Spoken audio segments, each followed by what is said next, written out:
जय हिंद दोस्तों। पिछले वीडियो में हम लोग दिल्ली सल्तनत को कंप्लीट किए थे लोग, और आज का वीडियो में विजयनगर कंप्लीट होगा। तो चलिए शुरू करते हैं लोग। विजयनगर साम्राज्य। विजयनगर साम्राज्य का कालखंड कितने तक था? तो 1336 से लेकर 1652 ईस्वी तक विजयनगर का कालखंड रहा था। इसकी स्थापना कब हुई थी? 1336 ईस्वी में। इसकी स्थापना 1336 ईस्वी में हुई थी। और संस्थापक कौन थे? हरियर एवं बुक्का। और राजधानी कहाँ थी? क्रमशः अनेगोंडी, उसके बाद विजयनगर, विजयनगर पेनुकोंडा और चंद्रगिरी इसकी राजधानी रही है। कि कहाँ कहाँ पे? क्रमशः अनेगोंडी, विजयनगर, पेनुकोंडा और चंद्रगिरी। राष्ट्रीय सिक्का, इसका राष्ट्रीय सिक्का क्या था? वरा या स्वर्ण सिक्का। हरियर एवं बुक्का को विजयनगर साम्राज्य की स्थापना का प्रेरणा माधव विद्यारण तथा सायन से मिली थी। हरियर एवं बुक्का को विजयनगर साम्राज्य की स्थापना का प्रेरणा किससे मिली थी? तो माधव विद्यारण तथा सायन से मिली थी।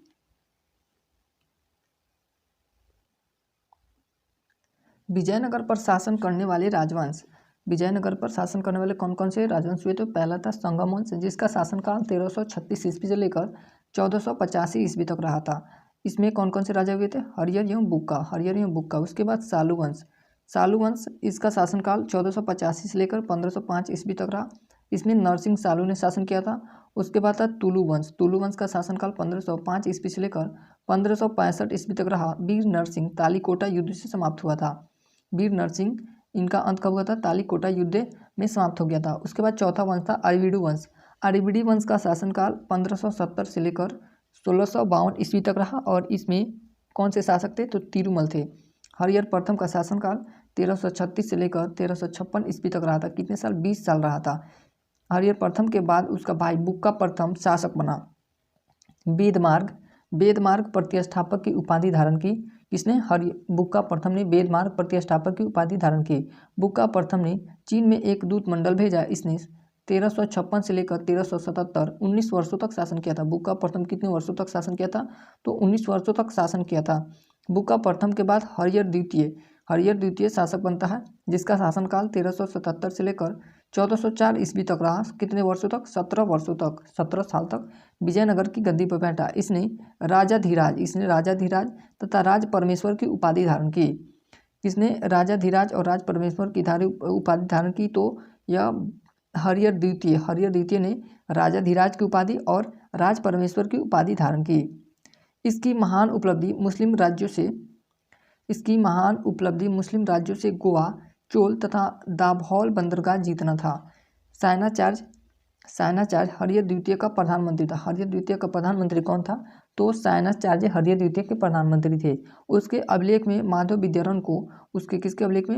हरिहर द्वितीय के अभिलेख में माधव विद्यारण को सर्वोच्च प्रकाश का अवतार कहा गया है। सर्वोच्च प्रकाश का अवतार किसे कहा गया? माधव विद्यारण को।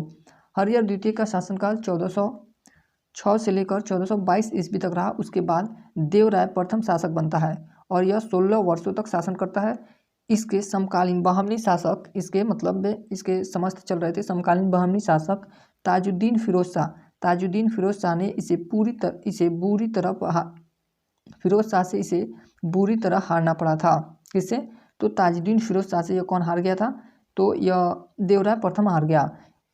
इतालवी यात्री निकोली कोंटी ने इसी के शासनकाल में 1420 ईस्वी में विजयनगर की यात्रा की थी। इतालवी यात्री निकोली कोंटी ने देवराय प्रथम के शासनकाल में ही 1420 ईस्वी में विजयनगर की यात्रा की थी। देवराय प्रथम ने तुंगभद्रा नदी पर बांध बनाकर कृषि के लिए विकास का मार्ग प्रशस्त किया। देवराय प्रथम ने तुंगभद्रा नदी पर बांध बनाकर कृषि के विकास का मार्ग प्रशस्त किया। निकोली कोंटी ने विजयनगर साम्राज्य में सती प्रथा तथा बहुविवाह का उल्लेख किया है। किसका? सती प्रथा और बहुविवाह का उल्लेख किया है। देवराय द्वितीय का शासनकाल 1422 से लेकर 1446 ईस्वी तक रहा था। 24 साल तक यह शासन किया था। को इंद्र का अवतार माना जाता है। देवराय द्वितीय को किसका अवतार माना जाता है? तो इंद्र का अवतार माना जाता है। इसकी उपाधि गजबेटकर थी। इसकी उपाधि देवराय द्वितीय कौन सी उपाधि धारण की थी? तो गजबेटकर उपाधि धारण की थी। इसने तुर्की धनुर्धरों को तथा मुसलमानों को बड़ी संख्या में अपनी सेना में भर्ती किया तथा राज्य में इनके लिए मस्जिदें बनवाई।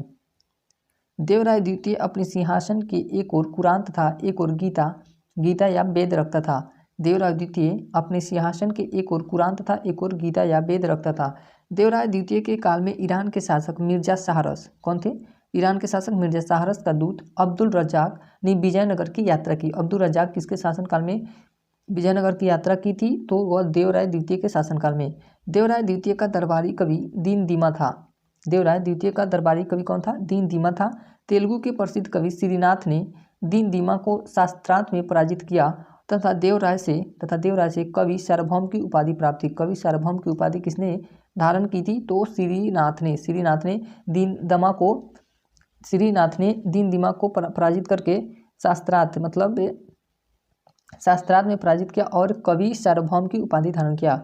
उसके बाद शासक बनता है मल्लिका अर्जुन पौर्य देवराय जिसका शासनकाल 1446 से लेकर 1465 ईस्वी तक रहा। संगम वंश का अंतिम शासक विरूपाक्ष द्वितीय जिसका शासनकाल 1465 से लेकर 1485 ईस्वी था। इसके समय में बहमनियों ने गोवा, दामुल तथा चौल बंदरगाह समेत पश्चिमी तट पर अधिकार कर लिया। 1485 ईस्वी में सालू नरसिंह ने एक नए राजवंश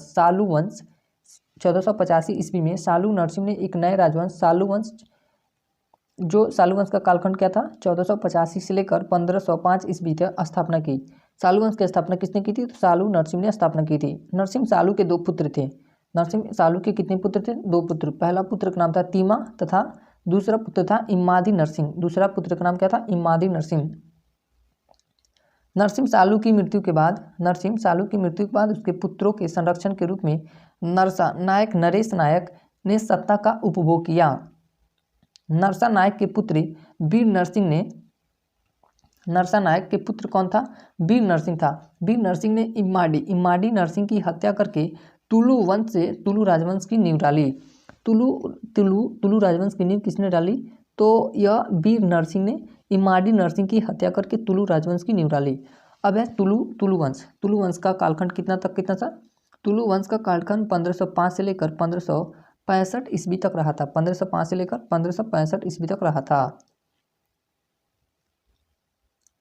वीर नरसिंह ने 1505 से 1509 ईस्वी तक शासन किया। उसने विवाह कर को समाप्त कर दिया। विवाह कर को किसने समाप्त किया?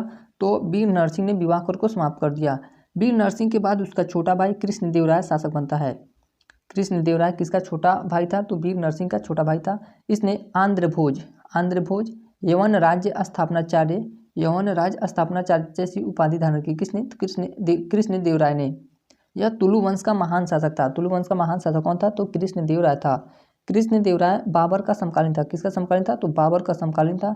इसके समय में एडवर्डी बारबोसा तथा डोमिगो पायस ने विजयनगर की यात्रा की थी। किसने विजयनगर की यात्रा की थी इसके समय काल में?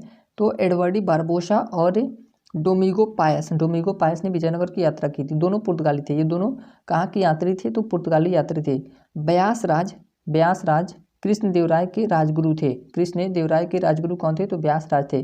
कृष्णदेवराय ने तेलुगु ग्रंथ अमुक्तमाल्यद, तेलुगु ग्रंथ का नाम क्या है? अमुक्तमाल्यद, यह राजनीतिक ग्रंथ है, तथा संस्कृत ग्रंथ जामोती कल्याणम, संस्कृत ग्रंथ का नाम क्या है? जामोती कल्याणम व उषा परिणय की रचना की। बाबरनामा पुस्तक में कृष्णदेवराय का उल्लेख मिलता है। किसमें? बाबरनामा पुस्तक जो बाबर का आत्मकथा है उसमें कृष्णदेवराय का उल्लेख मिलता है। कृष्णदेव राम गुरु नानक के समकालीन थे। कृष्णदेवराय, यहाँ पे राम नहीं होगा, राय होगा। कृष्णदेवराय गुरु नानक के भी समकालीन थे और बाबर के भी समकालीन थे। कृष्णदेवराय के पुर्तगालियों से अच्छे संबंध थे। पुर्तगालियों से इनका अच्छा संबंध था। तालीकोटा का युद्ध 1526 ईस्वी। तालीकोटा का युद्ध कब हुआ था? 1526 ईस्वी के कारण विजयनगर साम्राज्य, यहाँ पे 1526 नहीं होना चाहिए, शायद 1565 होना चाहिए, बट एक बार देख लेंगे लोग। 1526 के कारण विजयनगर साम्राज्य के वैभव का अंत हो गया। इस युद्ध के विजयनगर साम्राज्य की सेना का नेतृत्व रामराय कर रहा था।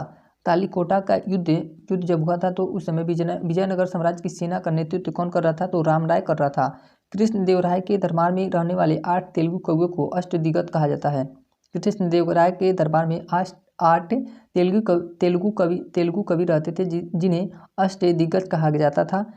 इनमें पेद्दन का स्थान सर्व प्रमुख था। इनमें पेद्दन का स्थान कैसा था? सर्व प्रमुख था, सबसे ऊपर इनका नाम आता था। कृष्णदेवराय ने हजारा मंदिर, नांगलपुर शहर बसाया था।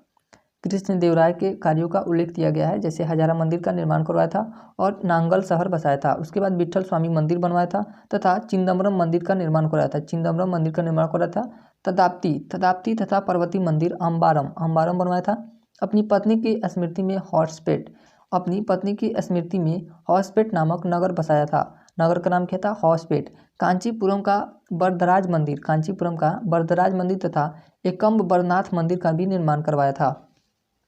कृष्णदेवराय ने अपनी मृत्यु के पूर्व ही अपने चचेरे भाई अच्युत राय जिसका शासनकाल 1529 से 1542 ईस्वी को अपना उत्तराधिकारी नियुक्त किया था। कृष्णदेवराय ने अपने चचेरे भाई अच्युत राय को अपना उत्तराधिकारी नियुक्त कर दिया मरने से पहले। अच्युत राय के काल में पुर्तगाली घोड़ा व्यापारी नूनिज कौन था? तो यह पुर्तगाली घोड़ा का व्यापारी था, विजयनगर की यात्रा की थी। किसके काल में नूनिज ने यात्रा की थी? तो अच्युत राय के काल में। अच्युत राय के बाद अल्पायु पुत्र वेंकटे प्रथम के बाद इसका भतीजा सदाशिव राय। अच्युत राय के बाद अल्पायु पुत्र वेंकट प्रथम के बाद इसका भतीजा सदाशिव राय, जिसका शासनकाल 1542 से 1570 ईस्वी तक रहा, शासक बना। इसके समय में शासन की समस्त शक्ति रामराय के हाथों में थी। किसके? तो सदाशिव राय के समस्त शक्ति रामराय के हाथों में थी। इसी के शासनकाल में प्रसिद्ध तालीकोटा का युद्ध, अभी ऊपर बोले हैं 1565 होना चाहिए। इसी के शासनकाल में प्रसिद्ध तालीकोटा का युद्ध 1565 ईस्वी में हुआ, जिसमें विजयनगर नष्ट हो गया। विजयनगर किस युद्ध में नष्ट हुआ था? तो तालीकोटा का युद्ध जो 1565 ईस्वी में हुआ था उसमें नष्ट हो गया। फॉरगॉटन एम्पायर के लेखक सेवेल इस तालीकोटा युद्ध का प्रत्यक्षदर्शी था। तालीकोटा युद्ध के तत्काल बाद सीजर फेडरिक ने विजयनगर की यात्रा की। तालीकोटा का युद्ध जब हुआ था तो उसके जस्ट बाद सीजर फेडरिक ने विजयनगर की यात्रा की। सदाशिव राय के बाद तिरुमल अच्युत राय का साला कौन था? तो तिरुमल था, जो शासक बनता है और आरवीडु वंश की स्थापना कर देता है। कौन? तिरुमल आरवीडु वंश की स्थापना कर देता है, जिसका शासनकाल 1570 से 72 ईस्वी तक रहा था। उसे पतनशील कर्नाटक राज्य का उद्धारक कहा गया है। किसको? तिरुमल को पतनशील कर्नाटक राज्य का उद्धारक कहा गया है। वेंकट द्वितीय या रंगा द्वितीय अब शासक बनता है, उसे रंगा द्वितीय भी कहते हैं, जिसका शासनकाल 1586 से लेकर 1614 ईस्वी तक रहा। आरवीडु वंश का महानतम शासक कौन था? वेंकट द्वितीय। इसने चंद्रगिरी को अपनी राजधानी बनाई थी। इसने किसको अपनी राजधानी बनाई थी? तो चंद्रगिरी को अपनी राजधानी बनाया था। वेंकट द्वितीय को स्पेन के राजा फिलिप तृतीय से पत्र व्यवहार था। वेंकट द्वितीय का स्पेन के राजा फिलिप तृतीय से पत्र व्यवहार था। वेंकट द्वितीय ने डचों को पुलिकट में कारखाना खोलने तथा व्यापार करने की अनुमति प्रदान की थी। वेंकट द्वितीय ने डचों को पुलिकट में कारखाना खोलने तथा व्यापार करने की अनुमति प्रदान की थी।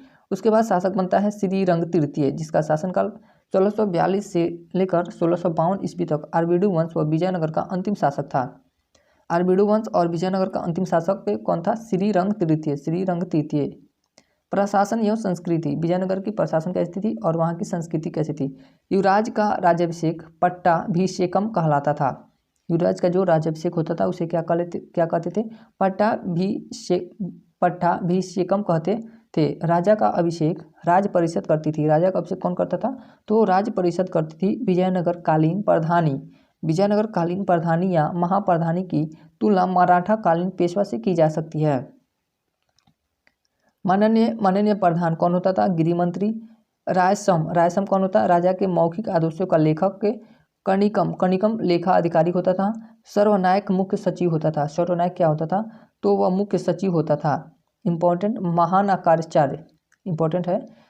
महानायकाचार्य ग्राम प्रशासन से संबंधित अधिकारी था। ये अंडरलाइन करेंगे लोग। महानायकाचार्य ग्राम प्रशासन से संबंधित अधिकारी था। प्रांत को मंडलम कहते थे। कोट्टम जिला होता था और वलनाडु नाडु या परगना या तहसील होता था। मेला ग्राम 50 गांव को मिलाकर मेला ग्राम होता था। उर या ग्राम को क्या कहते थे? उर कहते थे। ब्रह्मदेव ग्रामों की सभा थी जो चतुर्वेदी मंगलम कहलाती थी। सामान्य गैर ब्रह्मदेव की सभा उर कहलाती थी। उर क्या कहलाती थी? तो गैर ब्रह्मदेव की सभा कहलाती थी। सभा को भूमि संबंधित अधिकार प्राप्त थे। सभा को क्या प्राप्त थे? भूमि संबंधी अधिकार प्राप्त थे। छोटे स्तर के दीवानी एवं फौजदारी मुकदमे सुनती थी। कौन? ये सभा छोटे स्तर के दीवानी एवं फौजदारी मुकदमे सुनती थी। विजयनगर साम्राज्य के तमिल प्रांतों की सबसे बड़ी प्रशासनिक इकाई कोट्टम थी। विजयनगर साम्राज्य के तमिल प्रांतों की सबसे बड़ी प्रशासनिक इकाई कौन थी? तो कोट्टम थी। नयनार प्रांतों की सर्वाधिक संख्या तमिलनाडु में थी। नयनार प्रांतों की सर्वाधिक संख्या कहाँ पे थी? तो तमिलनाडु में सर्वाधिक थी। यहाँ पे नयनार नहीं, सॉरी, नायंकर प्रांतों की सर्वाधिक संख्या तमिलनाडु में थी। नायंकर व्यवस्था के अंतर्गत नायकों का स्थानांतरण नहीं हो सकता था। कालांतर में यह पद अनुवांशिक हो गया था। नायकों का स्थानांतरण नहीं, नायक का पद क्या हो गया? अनुवांशिक हो गया। नायकों पर नियंत्रण स्थापित करने के लिए महामंडलेश्वर कमिश्नर नामक अधिकारी की नियुक्ति अच्युत राय के समय में की गई थी। जो नायक होता था उस पर नियंत्रण स्थापित करने के लिए महामंडलेश्वर, जिसे आज के वर्तमान में कमिश्नर कहते हैं, नामक अधिकारी की नियुक्ति हुई थी। और यह नियुक्ति कब हुई थी? अच्युत राय के समय में की गई थी। भूमिकर को शिष्ट कहा जाता था। भूमिकर को क्या कहा जाता था? शिष्ट कहा जाता था। लगान वसूली विभाग का नाम 8वां था। लगान वसूली विभाग का नाम क्या था? 8वां था। सामान्य लगान की दर 1/3 या 1/6 होती थी। कितना? 1/3 या 1/6 तक थी। अब है सिंचाई कर। सिंचाई कर कौन कौन से होते थे? तो दशावंधा सिंचाई कर एक था, दशवंधा जो तमिल प्रदेश में था। उसके बाद था कट्टू कोडेज। कट्टू कोडेज आंध्र और कर्नाटक में था। आंध्र प्रदेश और कर्नाटक में था। ब्राह्मणों की भूमि से उपज का 1/20 अंश तथा मंदिरों की भूमि से 1/30 अंश भू राजस्व वसूल किया जाता था। ब्राह्मणों की भूमि से 1/20 भाग और 1/30 भाग किससे? मंदिरों की भूमि से राजस्व वसूला जाता था। विवाह कर कन्या तथा वर दोनों पक्षों से लिया जाता था। जो शादी होता था उस पर भी कर टैक्स लगता था, और वह टैक्स कौन देता था? कन्या के तरफ से भी लगता था, और जो वर होता उसके तरफ से भी वो उसका टैक्स लगता था। कृष्णदेव राय ने विवाह कर को हटा दिया था। किसने विवाह कर को हटा दिया था? तो कृष्णदेव राय ने। विधवा विवाह कर मुक्त था। विधवा विवाह कर जो विधवा से शादी करता था उस पर टैक्स नहीं लगता था। विजयनगर साम्राज्य की प्रमुख फसल चावल थी। विजयनगर साम्राज्य की प्रमुख फसल क्या थी? तो चावल थी। काली मिर्च व अदरक का निर्यातक किया जाता था। काली मिर्च और अदरक का निर्यात होता था। इनाम या वक भूमि के प्रकार। भंडारवाद ग्राम राजकीय भूमि को क्या कहते थे? तो भंडारवाद ग्राम कहते थे। ब्रह्मदेव देवदेव ये मट्ठापुर कर मुक्त भूमि क्या कहलाती थी? तो ब्रह्मदेव या देवदेव या मट्ठापुर मध्यते मास। कुट्टुगी पट्टे पर दी गई भूमि क्या कहलाती थी? कुट्टगी कहलाती। उम्बली क्या कहलाती थी? सेवाओं के बदले प्रदान की गई लगान मुक्ति भूमि थी। सेवाओं के बदले प्रदान की गई लगान मुक्ति भूमि थी। रक्त कौड़गे युद्ध में शौर्य प्रदर्शित करने वाले या मरने वालों के परिवार को दी जाने वाली भूमि क्या कहलाती थी? तो रक्त कौड़गे कहलाती थी। विजयनगर का सबसे महत्वपूर्ण बंदरगाह कालीकट। विजयनगर का सबसे महत्वपूर्ण बंदरगाह कालीकट कोझिकोड पश्चिमी तट पर स्थित था। विजयनगर से हीरो का निर्यात था। मोतियों का आयात किया जाता था। हीरो का निर्यात कहाँ से होता था? विजयनगर के बंदरगाहों से, और मोतियों का आयात किया जाता था। विजयनगर युग में मंदिरों को अर्ध राजनीतिक अधिकार प्राप्त थे। ये आर्थिक गतिविधियों के केंद्र थे। ये किसके केंद्र थे? आर्थिक गतिविधियों के केंद्र थे। मंदिर बैंकों के रूप में कार्य करते थे। बैंक के रूप में कौन से कार्य करते थे? तो मंदिर बैंक के रूप में कार्य करते थे। उन्हें भूमि के क्रय विक्रय का अधिकार था। किसको? मंदिर को। ऋणदाता के रूप में कार्य करते थे। सिंचाई के लिए नहरों एवं कुओं का निर्माण तथा जंगलों को साफ कराकर कृषि योग्य भूमि का निर्माण करते थे।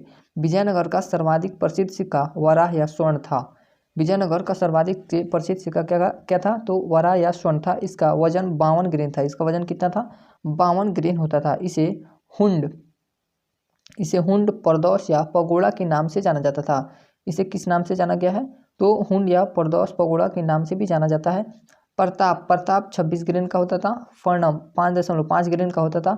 सोने के छोटे सिक्के थे। ये दोनों क्या थे? प्रताप और फर्णम दोनों सोने के छोटे छोटे सिक्के थे। चांदी का छोटा सिक्का तार कहलाता था। विजयनगर शासकों के सिक्कों पर मुद्रित आकृतियाँ हरियर हरियर की सिक्कों पर किसकी आकृति थी? तो हनुमान और गरुड़ की आकृति थी। तुलु वंश के सिक्कों पर बैल, गरुड़, उमा महेश्वर, वेंकटेश तथा बालकृष्ण की आकृति निर्मित थी। अरबीडु वंश के सिक्कों पर वेंकटेश, शंख या चक्र की आकृति निर्मित थी। सदाशिवराय, विजय नारायण, लक्ष्मी नारायण, सदाशिवराय के सिक्कों पर लक्ष्मी नारायण की मूर्ति बनी हुई थी। तिरुमल, तिरुमल पर वरा या सुअर, वरा को सुअर बोला जाता है, सुअर की चित्र बने थे तिरुमल के सिक्कों पर। विजयनगर साम्राज्य की अन्य मुद्राएं भी प्रचलित थी, जैसे क्रूजेडो पुर्तगाली मुद्रा थी, दीनार फारसी मुद्रा थी। दीनार क्या थी? फारसी मुद्रा। फ्लोरिन एवं डुकेट इटली की मुद्रा थी, फ्लोरिन एवं डुकेट इटली की मुद्रा थी। विजयनगर में दास प्रथा प्रचलित थी। विजयनगर में क्या? दास प्रथा प्रचलित थी। मनुष्यों के क्रय विक्रय को वेगगस कहा जाता था। जो मनुष्यों को बेचा जाता था या खरीद फरोख्त किया जाता था उसे वेगगस कहा जाता था। बाल विवाह, विधवा विवाह तथा सती प्रथा प्रचलित थी। विजयनगर में बाल विवाह, विधवा विवाह तथा सती प्रथा प्रचलित थी। पर्दा प्रथा का प्रचलन नहीं था। किसका प्रचलन नहीं था? तो पर्दा प्रथा का प्रचलन नहीं था। बारबोसा के अनुसार लिंगायतों, चेटियों तथा ब्राह्मणों में सती प्रथा का प्रचलन नहीं था। किसमें सती प्रथा का उल्लेख नहीं मिलता है? तो ब्राह्मणों में और चेटियों में और लिंगायतों में। यक्षगान नृत्य परंपरा का विकास विजयनगर में ही हुआ था। यक्षगान, यक्ष और यक्षिणी की नृत्य बहुत ही फेमस है, उसकी परंपरा का विकास कहाँ पे हुआ? ये भी विजयनगर साम्राज्य में हुआ था। कृष्णदेवराय शतरंज प्रेमी थे। कृष्णदेवराय क्या थे? शतरंज प्रेमी थे। महानवमी विजयनगर का राज्य महोत्सव था। महानवमी विजयनगर का राज्य महोत्सव था। विजयनगर के शासक मूलतः शैव थे। विजयनगर के शासक क्या थे? मूलतः शैव थे, परंतु धीरे धीरे वे वैष्णव धर्मानुयायी हो गए, किंतु वह धीरे धीरे वैष्णव में बदल गए। ये शिव के विरूपाक्ष स्वरूप के उपासक थे। वे शिव के विरूपाक्ष स्वरूप के उपासक थे। विजयनगर साम्राज्य में नंदीनागढ़ी लिपि का प्रयोग होता था। विजयनगर साम्राज्य में किस लिपि का प्रयोग होता था? तो नंदीनागढ़ी लिपि का प्रयोग किया जाता था। पेद्दन को तेलुगु व आंध्र कविता को पितामह की उपाधि प्राप्त थी। पेद्दन को तेलुगु व आंध्र कविता के पिता की उपाधि प्राप्त थी। उसकी प्रमुख रचनाएं मनुचरितम, पेद्दम की प्रमुख रचनाएं क्या है? मनुचरितम, स्वरोचित संभव तथा हरिकथा सार है। तेलुगु के 5 महाकाव्य कौन कौन से? तो पहला है महाकाव्य मनुचरितम, जिसके लेखक कौन है? पेद्दम, जिसके रचयिता पेद्दम है। पांडुरंग महामात्य तेनालीराम इसके लेखक हैं। वसुचरित्र भट्टमूर्ति इसके लेखक हैं। भट्टमूर्ति वसुचरित्र के लेखक हैं। अगला है आमुक्तमाल्यद। आमुक्तमाल्यद के लेखक कौन है? कृष्णदेवराय। आमुक्तमाल्यद के लेखक कृष्णदेवराय हैं। राघव पांड्युयमु पिंगली सूरत इसके लेखक हैं। अष्टदिग्गज कवि, अष्टदिग्गज कौन कौन थे और उनका कौन सी वो रचना किए थे? तो पहले थे नंदी तिम के रचना के नाम क्या है? परिजात हरण। मल्लन की राजशेखर चरित्र। पिंगली सूरत के रचना का नाम क्या है? राघव पांड्युयम। भट्टमूर्ति चौथे नंबर के क्या थे? भट्टमूर्ति। नरसभु पालियम, हरिचंदन, लोकाख्यानम, ये सब उनकी रचना थी। तेनाली रामकृष्ण पांडुरंग महामात्य की रचना किए थे। अलसनी पेद्दन मनुचरितम हरिकथा सार की रचना किए थे। किसने? अलसनी पेद्दन। धुर्जति कलहस्ती महामात्य की रचना किए थे। और अच्युतराज सकल कथासार संग्रह एवं रामाभुयुद्धम की रचना कौन किए थे? अच्युतराज रामचंद्र। महाभारत को तेलुगु अनुवाद नन्या तिक्कना एवं भेररा परगदा ने किया था। महाभारत को तेलुगु में अनुवाद किसने किया था? तो नन्या तिक्कना और भेररा परगदा ने किया था। उसके बाद है वीरभद्र ने अभिज्ञान शकुंतलम को तेलुगु में अनुवाद किया था। किसने? वीरभद्र ने अभिज्ञान शकुंतलम को तेलुगु भाषा में अनुवाद किया था। वीणा विजयनगर साम्राज्य का सर्वाधिक लोकप्रिय वाद्य यंत्र था। वीणा विजयनगर साम्राज्य का सर्वाधिक लोकप्रिय वाद्य यंत्र था। कृष्णदेवराय का दरबारी संगीतकार लक्ष्मी नारायण था। लक्ष्मी नारायण कृष्णदेवराय के दरबारी संगीतकार थे। तिरुपति मंदिर में कृष्णदेवराय व उसकी पत्नियों तिरुमल व चिंता देवी तथा वेंकट प्रथम की मूर्तियां रखी हुई है। तिरुपति मंदिर में कृष्णदेवराय व उसकी पत्नियों तिरुमल व चिंता देवी तथा वेंकट प्रथम की मूर्तियां रखी गई है। अब विजयनगर खत्म हो गया। अब अगला साम्राज्य आता है बहमनी साम्राज्य। बहमनी साम्राज्य की स्थापना 3 अगस्त 1347 ईस्वी को हसन गंगू हसन गंगू ने की थी। वह अबुल मुजफ्फर अलाउद्दीन हसन बहमन शाह की उपाधि धारण कर गद्दी पर बैठा था। हसन गंगू ने कौन सी उपाधि धारण की? तो अबुल मुजफ्फर अलाउद्दीन हसन बहमन शाह की उपाधि धारण किया था। बहमनी साम्राज्य का विस्तार उत्तर में बरार से लेकर दक्षिण में कृष्णा नदी तक था। इसका विस्तार कितना था? बरार से उत्तर में बरार था और दक्षिण में कृष्णा नदी तक था। इसकी प्रारंभिक राजधानी गुलबर्गा थी। बहमनी राज्य की राजधानी कहाँ थी? गुलबर्गा में थी। बहमन भारत का पहला मुस्लिम शासक था। बहमन शाह भारत का पहला मुस्लिम शासक था जिसने दक्कन के हिंदुओं से जजिया कर न लेने का आदेश दिया। इस लाइन को अंडरलाइन करेंगे लोग। बहमन शाह भारत का पहला मुस्लिम शासक था जिसने दक्कन के हिंदुओं से जजिया न लेने का आदेश दिया। बहमनी साम्राज्य के शासक कौन कौन से हुए थे? तो पहला शासक हुआ था अलाउद्दीन बहमन शाह जिसका शासनकाल 1347 से 1358 ईस्वी तक रहा। उसके बाद मोहम्मद शाह बनता है शासक जिसका शासनकाल 1358 से 1375 ईस्वी तक रहा। उसके बाद बनता है मुजाहिद शाह का शासनकाल 1375 ईस्वी से लेकर 1378 ईस्वी तक रहा। उसके बाद शासक बनता है मोहम्मद शाह द्वितीय जिसका शासनकाल 1378 से लेकर 1397 ईस्वी तक रहा। उसके बाद ताजुद्दीन फिरोज शाह शासक बनता है जिसका शासनकाल 1397 से लेकर 1422 ईस्वी तक रहा। उसके बाद शासक बनता है शहाबुद्दीन अहमद शासक बनता है जिसका शासनकाल 1422 से लेकर 1436 ईस्वी तक रहा। अलाउद्दीन अहमद का शासनकाल 1436 से लेकर 1458 ईस्वी तक रहा।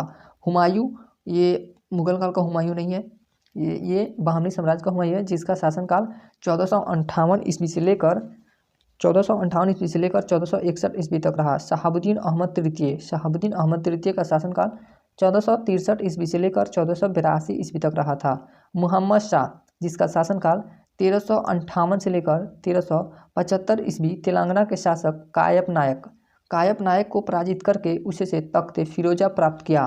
क्या प्राप्त किया? तख्ते फिरोजा को प्राप्त किया था कायप नायक को पराजित करके। यह बहमनियों का राज सिंहासन बना। यह क्या बना था? बहमनियों का राज सिंहासन बना। बहमनी और विजयनगर के बीच संघर्ष का प्रारंभ क्रमशः मुहम्मद शाह तथा बुक्का प्रथम के समय में हुआ था।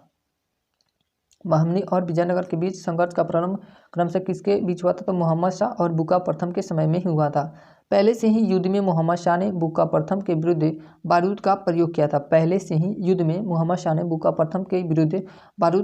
किया था। मोहम्मद शाह ने बहमनी साम्राज्य को 4 भागों में बांटा था।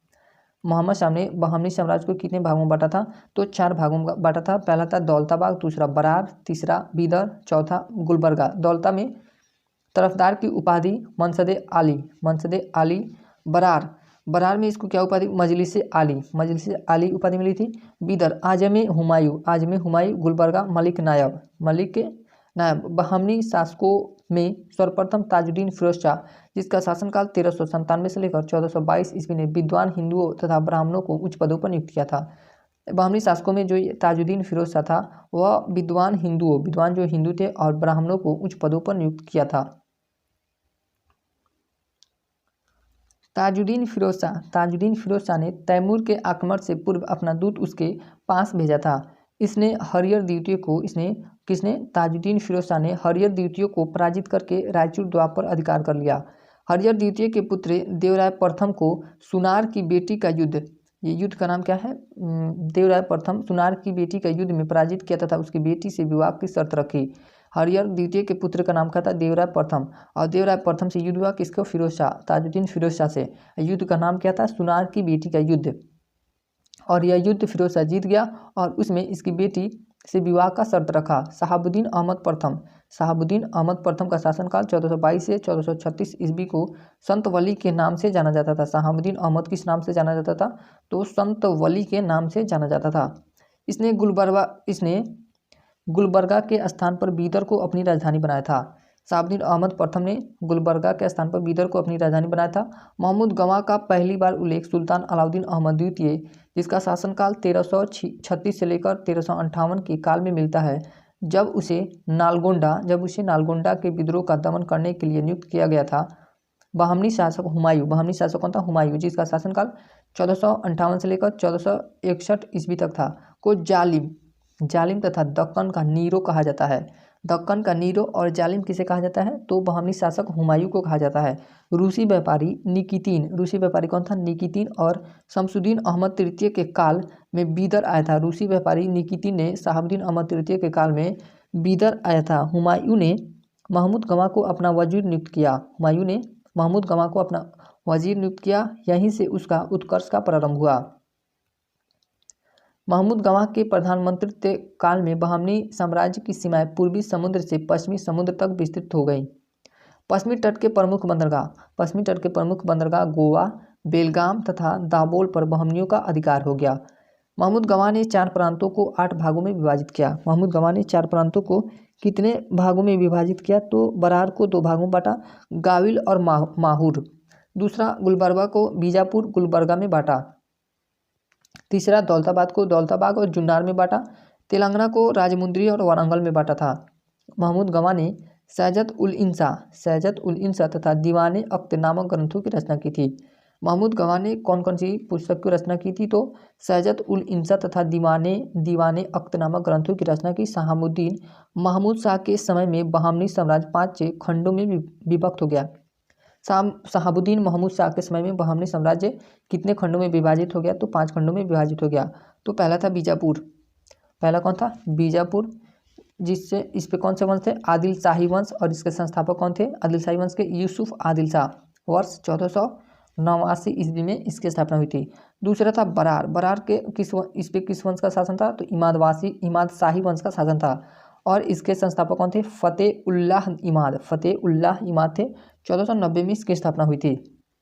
उसके बाद है तीसरा अहमदनगर पर निजाम शाही वंश का शासन था। और इस वंश के संस्थापक कौन थे? मलिक अहमद इस वंश के संस्थापक थे, जो 1490 ईस्वी में स्थापना किया था। चौथा है गोलकुंडा कुतुब शाही वंश का शासन था। कुल्ली कुतुब शाह ने इस वंश की स्थापना किया था, 1512 ईस्वी में किया था। बीदर बरीद शाही वंश का शासन था। अमीर अली बरीद ने इस वंश की स्थापना किया था 1526 ईस्वी में। स्वतंत्रता की घोषणा सबसे पहले 1484 ईस्वी में बरार ने की थी, लेकिन बीजापुर स्वतंत्र होने वाला पहला राज्य बना। शहाबुद्दीन अहमद प्रथम का पुत्र कलीमुल्लाह शाह बहमनी वंश का अंतिम शासक था। इस लाइन को अंडरलाइन करेंगे लोग कि बहमनी वंश का अंतिम शासक कौन था? तो शहाबुद्दीन अहमद प्रथम का पुत्र कौन था? कलीमुल्लाह शाह। यह बहमनी वंश का अंतिम शासक था। इसने मनसबदारी प्रथा प्रारंभ किया था। इसने ही मनसबदारी प्रथा को प्रारंभ किया, जो अकबर लागू किया था। बहमनी साम्राज्य का सर्वाधिक विस्तार मोहम्मद शाह तृतीय के शासनकाल में हुआ था। अब है उत्तरवर्ती राज्य। अब कौन से राज्य है? उत्तरवर्ती राज्य। बरार 2 राजधानियाँ थी। बरार की कितनी राजधानी थी? 2, एलिचपुर और गाविलगढ़। 1484 ईस्वी में स्वतंत्रता की घोषणा की। बरार ने 1484 ईस्वी में खुद को स्वतंत्र घोषित कर लिया। संस्थापक कौन थे बरार के? तो फतेह उल्लाह खान इमाद उल मुल्क के बरार के संस्थापक थे। यह धर्म परिवर्तित मुसलमान था। यह कौन थे? धर्म परिवर्तित मुसलमान थे। 1574 ईस्वी में अहमदनगर के मुर्तुजा निजाम शाह ने इसे अपने साम्राज्य में मिला लिया। 1574 ईस्वी में अहमदनगर के शासक कौन थे? मुर्तुजा निजाम शाह ने बरार को अपने साम्राज्य में मिला लिया। अब है बीजापुर यूसुफ आदिल शाही। इस पर कौन कौन से राजा शासन किए हैं? तो यूसुफ आदिल शाही के बाद इस्लाम शाह के बाद इब्राहिम शाह के बाद अली आदिल शाह, उसके बाद इब्राहिम द्वितीय के बाद मोहम्मद अली आदिल शाह द्वितीय, उसके बाद सिकंदर। बीजापुर पर सबसे अंतिम शासक सिकंदर शाह ने शासन किया था। बीजापुर का गोल गुम्बद का निर्माण अली आदिल शाह ने करवाया था। बीजापुर का गोल गुम्बद का निर्माण किसने करवाया था? तो अली आदिल शाह ने करवाया था। इब्राहिम द्वितीय आदिल शाही वंश का महानतम शासक था। इब्राहिम द्वितीय आदिल शाही वंश का क्या था? महानतम शासक था। उसे जगत गुरु तथा अबला बाबा कहा जाता था। जगत गुरु तथा अबला बाबा किसे कहा जाता था? तो इसे इब्राहिम द्वितीय को जगत गुरु तथा अबला बाबा कहा जाता था। इसने किताबे नौरस की रचना की। इसने किस किताब की रचना की? तो नौरस की रचना की। इसके शासनकाल में फरिश्ता ने ऐतिहासिक ग्रंथ तारीख़ फरिश्ता की रचना की थी। इसके शासनकाल में फरिश्ता व्यक्ति का नाम है, जो ऐतिहासिक ग्रंथ तारीख़ फरिश्ता की रचना किया। सिकंदर शाह के काल में शिवाजी का उत्कर्ष हुआ। किसके काल में शिवाजी का उत्कर्ष हुआ? तो सिकंदर शाह के काल में शिवाजी का उत्कर्ष हुआ। और तथा औरंगजेब ने 1686 ईस्वी में बीजापुर के मुगल साम्राज्य में मिला लिया था। औरंगजेब ने बीजापुर को मुगल साम्राज्य में कब मिलाया? तो 1686 ईस्वी में मिलाया। तीसरा था अहमदनगर। अहमदनगर के बारे में पढ़ते हैं लोग। अहमदनगर के निजामशाही राजवंश का संस्थापक के अहमदनगर पर किस वंश का शासन था? तो निजामशाही वंश का शासन था, जिसके संस्थापक कौन थे? मलिक अहमद, जिनका शासनकाल 1490 ईस्वी तक था। 1490 में अहमदनगर की स्थापना किए थे। इसकी उपाधि निजामुल मुल्क थी। इनकी उपाधि क्या थी? निजामुल मुल्क थी, मलिक अहमद की उपाधि। अहमदनगर के शासक हुसैन निजाम शाह के समय में त्रिगुट बीजापुर से अली आदिल शाह, गोलकुंडा से इब्राहिम कुतुब शाह तथा विजयनगर से रामराय ने 1562 ईस्वी में अहमदनगर पर आक्रमण कर उसे बुरी तरह लूटा था। अहमदनगर के शासक हुसैन निजाम शाह के समय में त्रिगुट सेना का गठन हुआ था। बीजापुर से अली आदिल शाह थे और गोलकुंडा से इब्राहिम कुतुब शाह तथा विजयनगर से रामराय ने 1526 ईस्वी में अहमदनगर पर आक्रमण कर उसे बुरी तरह लूटा था। इसके प्रत्युत्तर में हुसैन निजाम शाह ने भी अहमदनगर, बीदर, गोलकुंडा तथा बीजापुर राज्यों का एक संघ बनाकर 1565 ईस्वी में विजयनगर को तालिकोटा या राक्षस तंगड़ी युद्ध में निर्णायक पराजय दी तथा विजयनगर को नष्ट भ्रष्ट कर दिया। जब ये अहमदनगर को लूटा था लोग ये त्रिकूट सेना बनाकर, तो उसी के उत्तर में हुसैन निजाम शाह ने अहमदनगर, बीदर, गोलकुंडा तथा बीजापुर राज्यों का एक संघ बनाया और 1565 में एक युद्ध लड़ा विजयनगर से, जिसे क्या कहते हैं? तालिकोटा का युद्ध या राक्षस तंगड़ी का युद्ध कहते हैं। और उसमें विजयनगर को नष्ट कर दिया। अहमदनगर पर मुगलों का प्रथम आक्रमण मुर्तुजा निजाम शाह के काल में हुआ था। मलिक अंबर अहमदनगर का एक योग्य वजीर था। मलिक अंबर क्या था? तो अहमदनगर का एक योग्य वजीर था। उसने दक्षिण में टोडरमल भू राजस्व व्यवस्था को लागू किया था। शाहजहां ने 1633 ईस्वी में अहमदनगर को मुगल साम्राज्य में मिला लिया। तो अहमदनगर को मुगल साम्राज्य में कब मिलाया गया था? तो शाहजहां के द्वारा 1633 ईस्वी में मिलाया गया था। अब है गोलकुंडा कुतुब शाही वंश का इस पर शासन था। कुतुब शाही वंश का यह राज्य वारंगल के पुराने हिंदू राज्य के खंडहरों पर स्थापित हुआ था। इस वंश का संस्थापक एक तुर्कीदास। गोलकुंडा के कुतुब शाही वंश के संस्थापक कौन थे? इस वंश के संस्थापक तुर्कीदास थे, जिनका नाम था कुल्ली कुतुब शाह थे।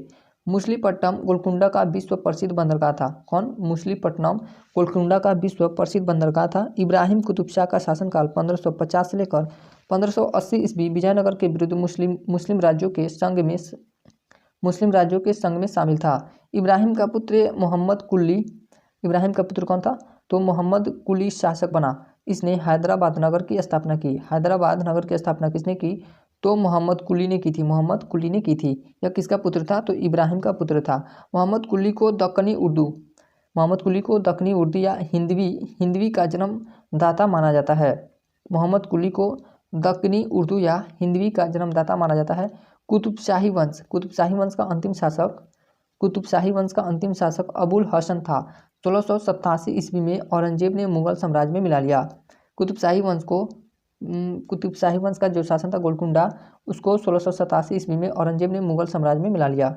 मीर जुमला गोलकुंडा का अमीर था। मीर जुमला क्या था? तो गोलकुंडा का अमीर था, जो बाद में मुगलों से मिल गया।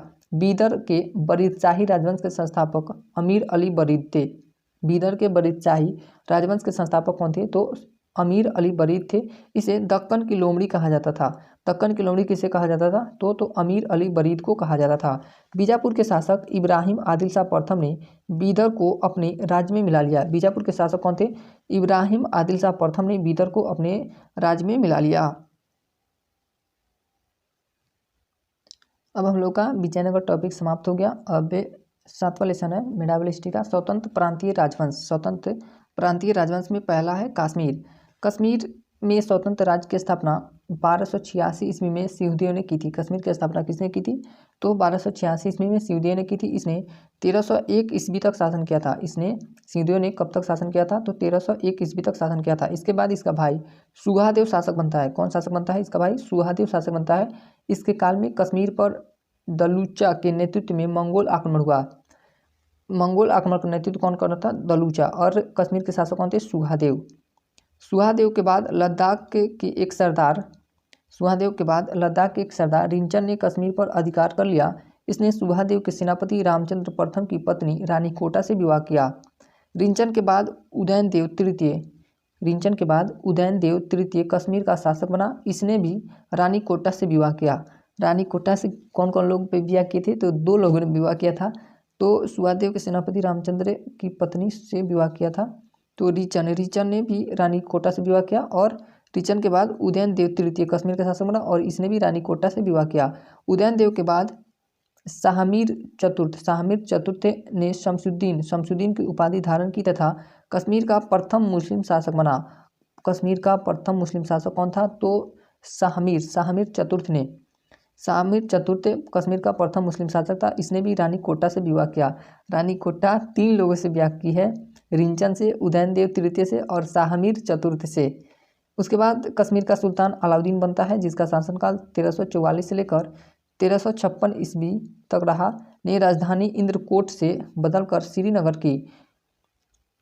अलाउद्दीन ने इंद्रकोट राजधानी थी, उसको बदलकर कहाँ किया था? श्रीनगर कर दिया। शाहमीर वंश का वास्तविक संस्थापक सुल्तान शाहबुद्दीन को माना जाता है, जिनका शासनकाल 1356 से 1374 ईस्वी तक रहा था। दिल्ली में परिवर्तित तुगलकों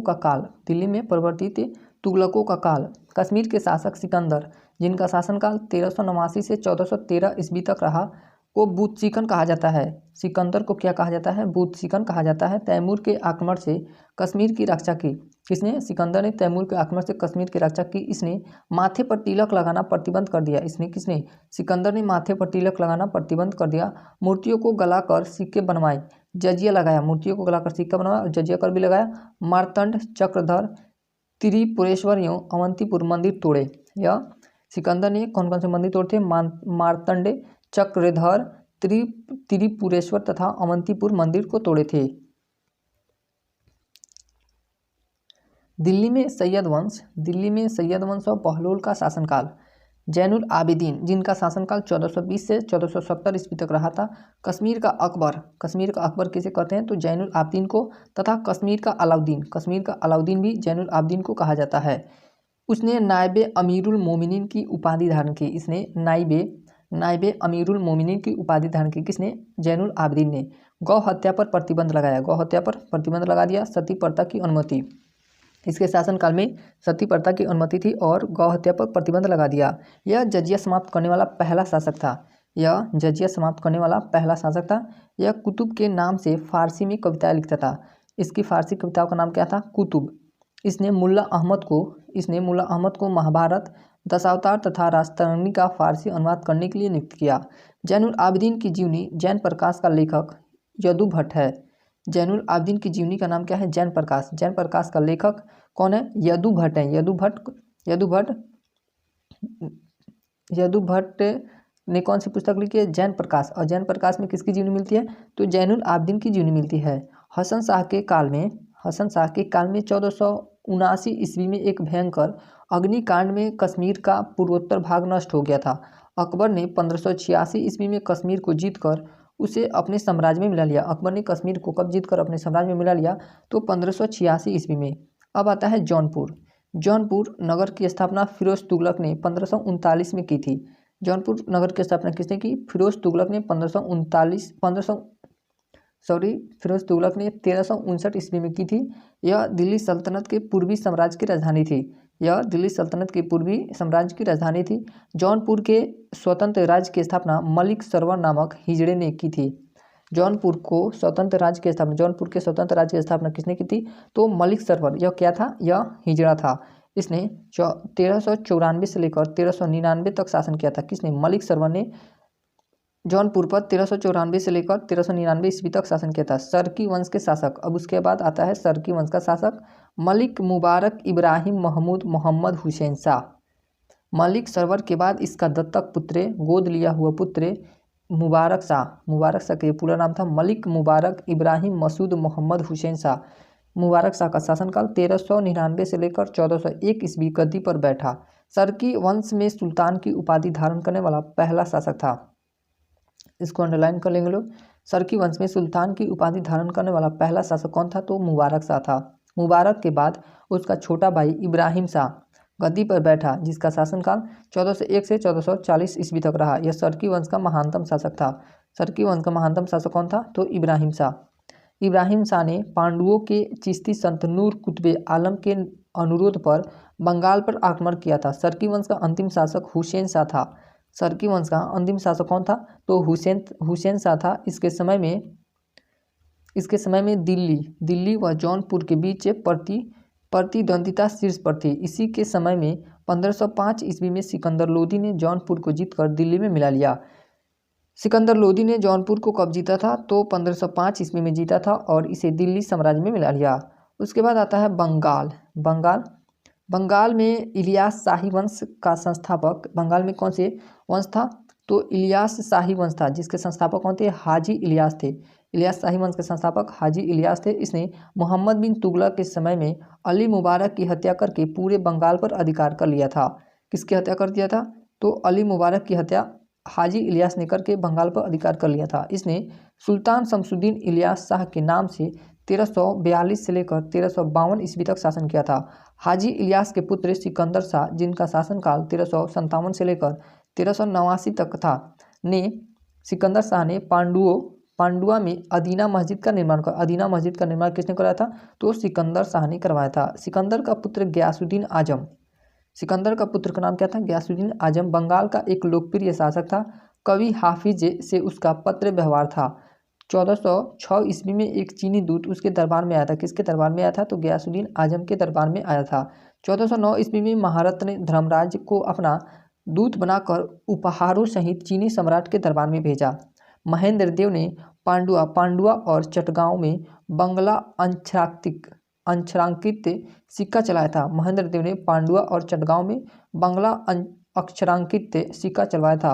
रुकनुद्दीन बारबक शाह, जिसका शासनकाल 1459 से 1474 तक रहा, ने बारबक शाह ने श्री कृष्ण विजय नामक ग्रंथ के रचयिता मालाधर वसु को गुणराज खां की उपाधि तथा इनके पुत्र को सत्यराज खां की उपाधि प्रदान की थी।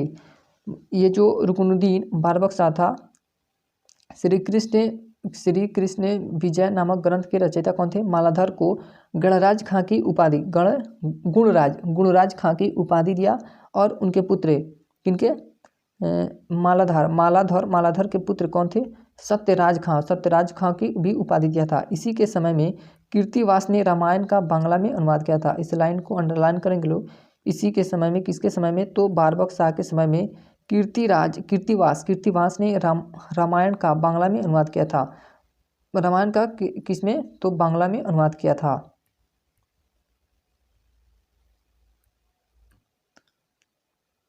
इसे बंगाल की बाइबल तथा पंचम वेद कहा जाता है। किसको?